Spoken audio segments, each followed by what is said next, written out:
जय हिंद जय भारत मेरे प्यारे साथियों, मैं आपका अपना बनवारीलाल गोंगनाडू। कैसे हैं दोस्तों? कमेंट करके बताएंगे।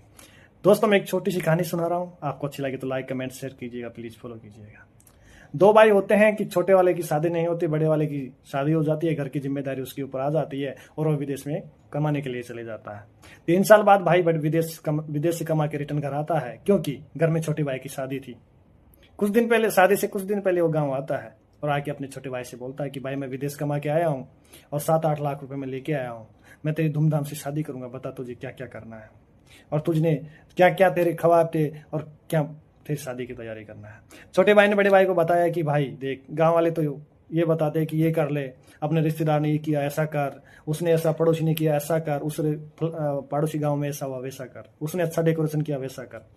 तो तैयारियां होती है, डेकोरेशन है, टेंट है, हलवाई है, बरातियों का वाहन की सुविधा है, दूल्हे के लिए अलग से हैं, फटाके हैं, डीजे, कई प्रकार की। तो छोटा भाई बताता बड़े भाई को, देखो भाई ऐसी ऐसी बातें हैं और ये करना पड़ेगा, इसके बिना शादी अच्छी नहीं लगेगी। बड़े भाई काफी सोचने के बाद बोलता है कि भाई देख, ये जो तू बता रहा है उसमें 7-8 लाख का खर्चा है, मैं 7-8 लाख रुपए 3 साल में कमा के लाया हूँ बाहर रह करके, मैं आराम से खुशी से तुम्हारी शादी करूंगा, क्योंकि भाई तेरी शादी से बढ़ के मेरे और खुशी नहीं है। और तू मेरा भाई है, मेरा फर्ज बनता है तेरी शादी करने का, मैं तेरी शादी में आराम से 7-8 लाख रुपए खर्च करूंगा। लेकिन भाई तू मुझे एक बात बता, गांव वाले तो कुछ भी बोलते हैं और वो एक दिन अपने खाना खाने आएंगे, यानी अर्थात जीवन के लिए आएंगे। बारात 3-4 घंटे की रहती है, उसमें वो दुल्हन के घर जाके आ जाएंगे और अपन दुल्हन ले आएंगे।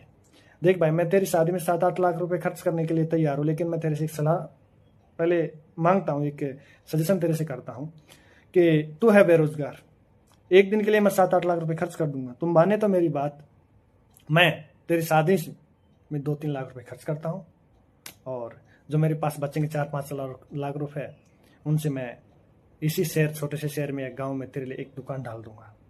शादी के बाद भाई तू भी बेरोजगार, मैं भी बेरोजगार, मैं तो वैसे विदेश चला जाऊंगा और 7-8 लाख रुपए कमा के लाया अभी खर्च कर दूंगा, तो मेरे जाने का कोई मतलब नहीं निकलेगा, क्योंकि मैं 3 साल गया हूँ, फिर मुझे 3 साल जाना पड़ेगा और एक कर्जा चुकाना पड़ेगा।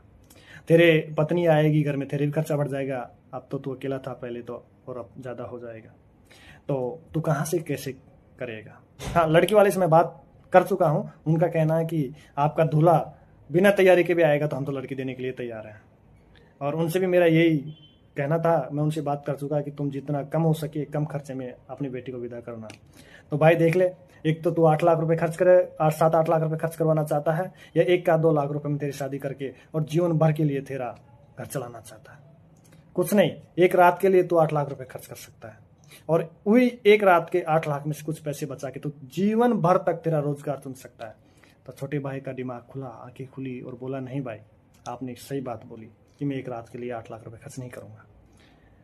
आपकी जो सोच थी वो कीजिए। मैंने देखा कि 3 साल मैं मेरे बड़े भाई के बिना रहा हूँ, मेरा बड़ा भाई विदेश रहा 3 साल, जब जाके 8 लाख रुपए मेरे घर में आया है और मैं इन गांव वालों के खेने में, मेरे रिश्तेदारों के खेने में, और आकर के मैं 8 लाख रुपए क्यों खर्च करूँ एक रात के लिए।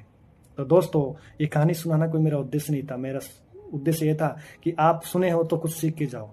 मात्र एक रात, हाँ कुछ लोग बोलते हैं कि कमाते किस लिए हैं, अरे भाई कमाते हैं लेकिन अपनी सुख सुविधा के लिए।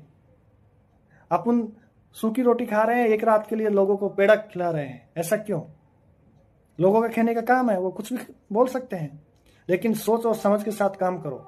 क्या उसके बड़े भाई ने सही सलाह दी थी छोटे वाले भाई को? छोटे वाले भाई ने वो बात मानी, क्या वो बात सही थी? थोड़ा कमेंट करके बताइएगा। अगर बात अच्छी लगे तो लाइक और कमेंट शेयर फॉलो कीजिएगा। तो दोस्तों एक रात के लिए लाखों रुपए ना कुर्बान करके उसका सदुपयोग किया जाए।